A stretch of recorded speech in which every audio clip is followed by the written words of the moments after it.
All right, gotta say, you've really piqued my curiosity with this one. You sent over a whole stack of articles, website bios, museum details, even TripAdvisor reviews, all about Isabella Stewart Gardner. She sounds like quite the character. What's the mission for our deep dive today? Well, you seem very interested in getting to the bottom of whether she was truly a visionary or more of a shrewd operator. Ooh, a con artist even. Did she really contribute something to the art world, or was she just in it for personal gain? That's a question for the ages. So, was Isabella Stewart Gardner gifted, or was she just a clever grifter? Let's dive in and see what we uncover. Sounds good to me. To really understand Isabella, we need to start back in the 1840s, New York City. She was born into a wealthy family. Her father, David Stewart, made his fortune importing Irish linen. Okay, so already starting life with a silver spoon. But I read that he didn't stick with linen, did he? Right. He later shifted gears to the booming coal and iron industries, and when he passed away, Isabella inherited a fortune. It would be worth something like $78 million in today's money. Wow. Talk about a trust fund kid. That kind of wealth definitely sets the stage for someone to be independent later on and to pursue, whatever they're passionate about. Absolutely. That financial freedom played a huge role in Isabella's life. It allowed her to break free from a lot of those societal expectations for women in her era. Speaking of breaking free, didn't Isabella have a pretty, shall we say, scandalous reputation when she was younger? Oh, she was a tabloid darling. Wealthy, attractive, constantly making headlines. The press loved to paint her as eccentric and controversial. Almost like a Gilded Age version of a social media influencer. Right. Yeah. Someone who thrives on attention and pushing the boundaries. It's a fascinating comparison. Think about it. Isabella was living at a time when women were supposed to be demure and subservient, but she was always challenging those norms, and the media both loved her and criticized her for it. And let's not forget that iconic 1888 portrait by John Singer Sargent, the one where she's wearing that striking black dress with the plunging neckline. I read that her own husband asked her to keep it private. It definitely adds to her mystique. Yeah, that portrait really tells you a lot about how image and reputation were so carefully cultivated back in the Gilded Age. Remember, this was the Victorian era, a time of strict social codes. A portrait like that, especially of a woman with Isabella's already kind of daring reputation, was been pretty shocking. So even back then, people were very aware of how they were presenting themselves to the world.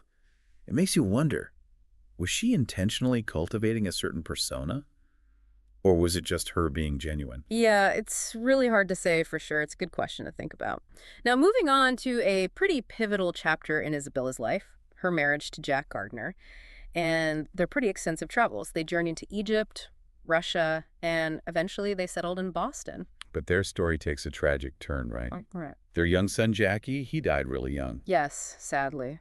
Jackie died of pneumonia in 1865. A devastating loss like that must have had a profound impact on Isabella. Makes you think about their travels, which, they started doing even more after Jackie's death. Was it a way to cope with that grief, find solace in new experiences? That's a very perceptive thought.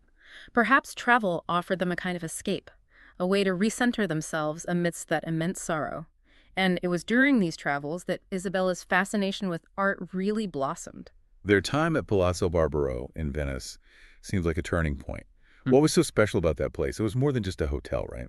Palazzo Barbaro was a real hub for artists and intellectuals in late 19th century Venice. Isabella found herself surrounded by creativity, rubbing shoulders with people like John Singer Sargent and James McNeill Whistler. Oh, wow. Imagine those conversations, that creative energy swirling around her. Sounds like the Palazzo played a pretty big role in shaping her own ideas about the kind of museum she would later create. Yeah, the Palazzo's impact on Isabella's aesthetic sense is undeniable.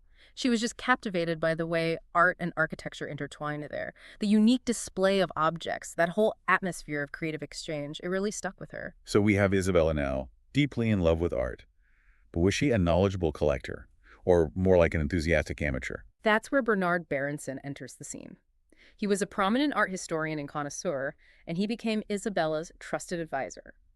You could think of him as her personal art guru, guiding her through all the complexities of the art world. That relationship with Berenson seems really important to understanding whether Isabella was a savvy collector or someone who was easily influenced. Was she really calling the shots, or was Berenson leading her around by the nose?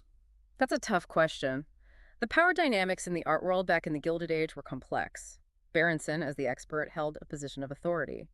But Isabella, despite her wealth and her passion, she was still a woman navigating a very male-dominated field. So there's potential for both genuine mentorship and, maybe a bit of manipulation. Exactly, and that tension between trust and doubt. Well, it's going to be key as we examine some of Isabella's major acquisitions. Because under Berenson's guidance, she managed to acquire some truly remarkable pieces. Titian's Europa, Vermeer's The Concert, and a captivating Rembrandt self-portrait. Those are huge names in the art world. Acquiring those definitely put Isabella on the map as a serious collector.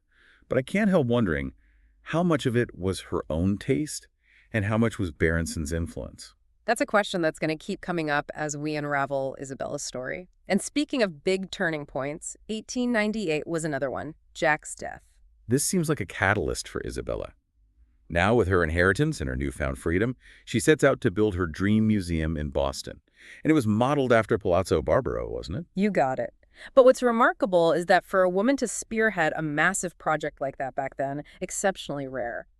Isabella wasn't just some wealthy patron. She was deeply involved in every aspect of the design and construction. There's even a story about her personally roughing up the ceiling beams in the Gothic room with an axe. She wanted them to have a more authentic, medieval texture. Wow, talk about hands-on. She wasn't afraid to get her hands dirty to make sure everything matched her vision. And that strong will. Definitely a key part of her personality and her legacy. In 1903, the museum opened its doors. A Venetian palace, right in the heart of Boston, filled with Isabella's unique collection.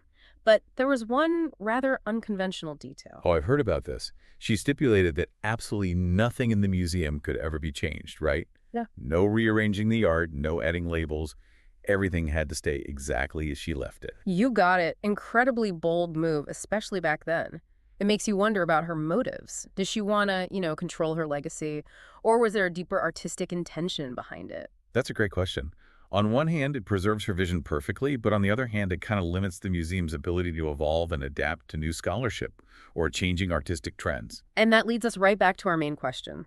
Was Isabella a visionary who created a timeless masterpiece? Or was she a control freak, more interested in dictating her own narrative than fostering a truly dynamic artistic space? Well, we've covered a lot of ground already. Her lavish upbringing, her, let's say colorful reputation, her artistic awakening in Venice, her complicated relationship with Berenson, and the creation of her truly one-of-a-kind museum. But we have so much more to uncover. We do. And as we dive deeper into Isabella's collecting practices, the design of the museum and that infamous heist that rocked the art world, keep that question in mind. Was Isabella Stewart Gardner a visionary, or was she just a brilliant con artist? Let's dig a little deeper into those collecting practices, especially her collaboration with Bernard Berenson. We touched on that potential for a conflict of interest there. Right. He was advising her on purchases, but at the same time, he was also buying pieces himself and then selling them to her. Seems a bit ethically murky, wouldn't you say? It definitely raises some eyebrows today. That kind of arrangement would be a huge red flag in the modern art market. But remember, this was the Gilded Age. Things were a lot less regulated back then. So how do we reconcile those practices with this image of Isabella as a shrewd, independent woman? Was she being taken advantage of? Or was she in on it the whole time? Well, that's where things get really interesting. There's actually some evidence that Isabella wasn't totally oblivious to the potential for, let's say, exploitation. In some of her letters to Berenson, she actually expressed concerns about, whether he was being completely honest with her. She even mentioned warnings she had gotten from other people about his dealings. Ooh, a little bit of skepticism there. That adds another layer to their relationship. It wasn't just blind trust. Exactly. Their partnership was complicated. It wasn't just a simple case of a scheming expert manipulating a wealthy patron. There's a sense that Isabella, even though she relied on Berenson's expertise, she still maintained some level of autonomy. She was known to be strong-willed, not afraid to challenge him or express her own opinions. It's like some high-stakes game of chess, with both players making calculated moves. And the result? Isabella ends up with this incredible collection, one that rivals some of the most famous museums in the world. Maybe their partnership, as ethically questionable as it might seem now, did lead to something extraordinary. That's a really important point.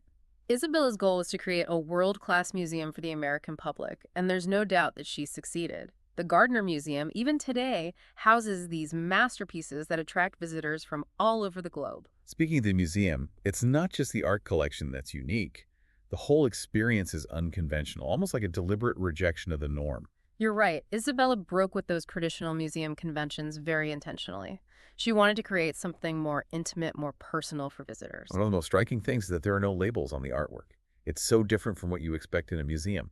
What was the reasoning behind that choice? Isabella believed that labels could actually limit a person's experience of the art. She didn't want to, dictate meaning or force interpretations.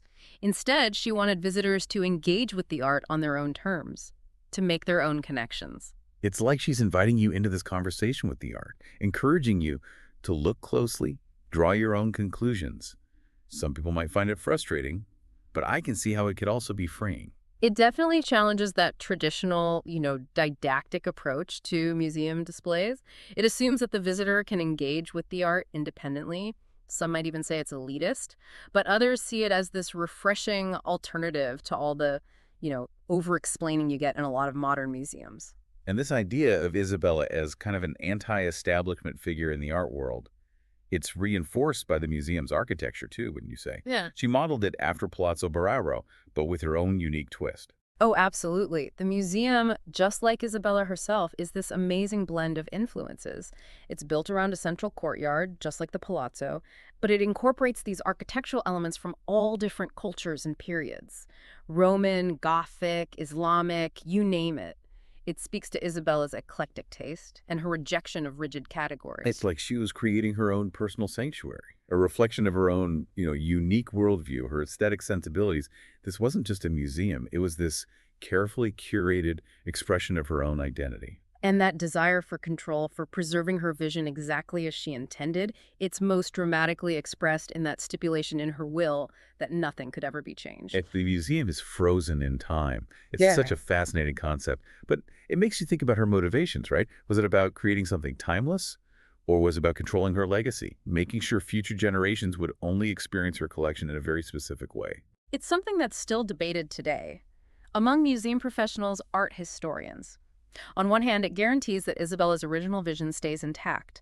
But on the other hand, it restricts the museum from evolving, adapting to new scholarship, new ways of thinking. It's a complicated legacy, to say the least. It really is. And to fully appreciate it, we have to go beyond just admiring the art. We have to try to get inside the mind of the woman who brought it all together. We've looked at her upbringing, those scandals that followed her unique way of collecting art, the unconventional design of the museum.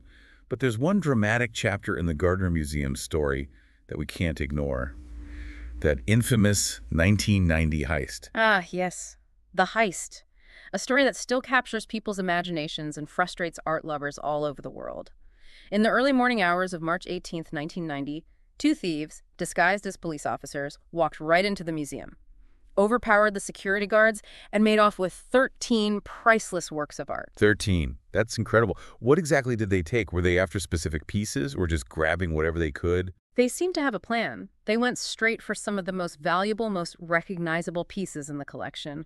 Vermeer's The Concert, Rembrandt's Only Seascape, Manet's Ches Tortoni. And the estimated value of all that stolen art. A staggering $500 million. It's still the biggest unsolved art heist in history. So all these years later, the case is still cold. No leads, no clues. None of the artwork has been recovered. Nope. Despite investigations by the FBI, art historians, private detectives, even psychics, apparently. The trail's gone cold. These thieves were pros. They hardly left any evidence behind. The empty frames are still hanging in the museum, though, a haunting reminder of what was lost. It's almost like the heist itself, as tragic as it was, has become part of the mystique of the Isabella Stewart Gardner Museum. Another layer to the story. Another question mark in the already pretty complex legacy of Isabella Stewart Gardner. You're absolutely right. The heist continues to fascinate and intrigue people. It makes you think about museum security, the art market, and, the power of art itself. And it brings us right back to that central question. Who was Isabella Stewart Gardner? Was she a visionary who brought beauty and inspiration to the world? Or was she a master manipulator who ultimately played the ultimate con? We've examined her actions, her motivations, and the lasting effects of her choices. But the answer might be in the eye of the beholder. What do you see when you look at Isabella Stewart Gardner's life and legacy? We've really dug into Isabella's personal story, her incredible art collection, and the museum she built. But to really get her, we need to think about the time she lived in. The Gilded Age. What was that era like, especially for women in Isabella's social circle? The Gilded Age was a time of massive change, rapid industrialization, a booming economy, but also some pretty stark social inequalities. For wealthy women like Isabella, it was a real balancing act. They were expected to uphold all those traditional Victorian values, piety, domesticity, deference to men. But Isabella seemed to, well, kind of thumb her nose at those expectations. Oh, more than that. Her personality, her love of travel, her passion for art, even her clothes, they were all acts of rebellion against those societal norms. I mean, remember, women couldn't even vote back then. So just by being herself, she was making a statement. Makes you wonder if all that scandalous press coverage was partly because, well, she made people uncomfortable. Here was this woman, independently wealthy, pursuing her own interests, and seemingly not caring what society thought. I think you've hit on something important there. Isabella's very existence challenged the status quo. And of course, she was criticized for it. The press, even though they were fascinated by her, they often portrayed her as frivolous or self-indulgent. They couldn't quite figure out how to reconcile her wealth and privilege with her independent spirit, huh? Makes me think about that question, grifter or gifted, in a new way. Was she really a visionary, or was she just really good at playing a role, using her wealth and status to craft this image? That is the million-dollar question. And I don't think there's an easy answer. We can acknowledge the privileges she had, absolutely. But we can also recognize that she really did have an impact on the art world. She didn't just inherit her collection. She actively sought out specific pieces. She built relationships with artists and experts. And she created this museum that even now challenges and inspires people. Sounds like she was a master of self-invention. Someone who really understood how to use her wealth and her position to get what she wanted. But was it all just a facade? Or was there real passion and vision there too? I think she genuinely loved art. That was at her core. But she was also incredibly savvy. She understood the power of image and spectacle, really in a way that was ahead of her time. So maybe it's not either. Maybe she was both. A visionary, a brilliant strategist. That's a much more nuanced way of looking at it. And I think it gets us closer to who Isabella Stewart Gardner really was. A complex, contradictory person, a product of her time, but also someone who went beyond those limitations. Makes me think about that unique museum design and her insistence that nothing could ever be changed. Was that a final act of control to make sure her version of the story was the one people would remember? Each visitor has to answer that for themselves, I think. As they walk through those rooms, surrounded by the art, the atmosphere that Isabella so carefully created, her legacy is really a tapestry woven with all these different threads. Privilege, ambition, passion, and maybe even a little bit of cunning. Well, it's been quite a journey exploring the life and legacy of this very enigmatic woman. We've talked about her childhood, the scandals, her art collection, the museum, that incredible heist. But that question lingers. Grifter or gifted? A true visionary or just someone playing a very convincing role? I think the answer is much more complex than a simple label.